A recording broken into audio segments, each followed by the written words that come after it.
Ebola વાયરસને પગલે સુરતનું આરોગ્ય તંત્ર એલર્ટ મોડમાં છે। સુરત સિવિલમાં 10 બેડનો સ્પેશિયલ ઇબોલા વોર્ડ તૈયાર કરાયો છે।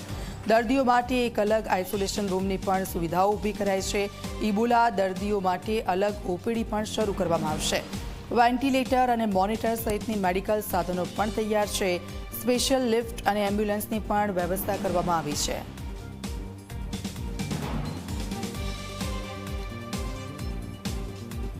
સુરત સિવિલ ખાતે આજે ઇબોલા પેશન્ટ્સ માટે ઇબોલાના દર્દીઓ માટે સ્પેશિયલ વોર્ડની વ્યવસ્થા કરાઈ છે, જેમાં 10 બેડનો સ્પેશિયલ આઇસોલેશન રૂમ તૈયાર કરાયો છે। એની સાથે સાથે સ્પેશિયલ એની માટે લિફ્ટ, સ્પેશિયલ એમ્બ્યુલન્સ, સ્પેશિયલ એની એન્ટ્રી એક્ઝિટ, એની સાથે એની અલગથી ઓપીડી, એની સાથે અલગથી દવાઓની વ્યવસ્થા, વેન્ટિલેટર, મોનિટર્સ, આ બધી વ્યવસ્થા કરાઈ છે। સાથે સાથે અમારી સાથે ડૉક્ટર અશ્વિન વસાવા, જે આ ઇબોલા વોર્ડના નોડલ ઓફિસર રહેશે, મેડિસિન વિભાગના હેડ ઓફ ડિપાર્ટમેન્ટ, આ બધી કામગીરી છેલ્લા 2 દિવસથી આપણે કરી રહ્યા છે।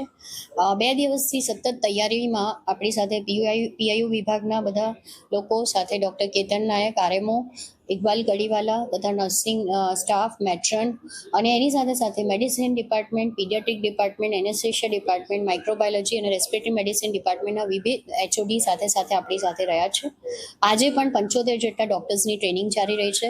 કાલે બપોરે સર્વન્ટ્સની ટ્રેનિંગ છે, નર્સિસની ટ્રેનિંગ છે, માઇક્રોબાયોલોજી અને મેડિસિન ડિપાર્ટમેન્ટના રેસિડેન્ટની અલગથી ટ્રેનિંગ રાખી છે।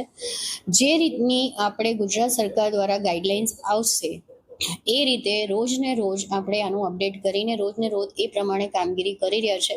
આપણી તૈયારી શનિવારથી ચાલુ થઈ ચૂકી છે અને આજે આપણો ઓલમોસ્ટ વોર્ડ રેડી છે, અને જે રીતના પાર્ટીશન્સ ને બધું કરવાનું છે એ પણ કામ આપણું રાત સાંજ સુધી પૂરું થઈ જશે।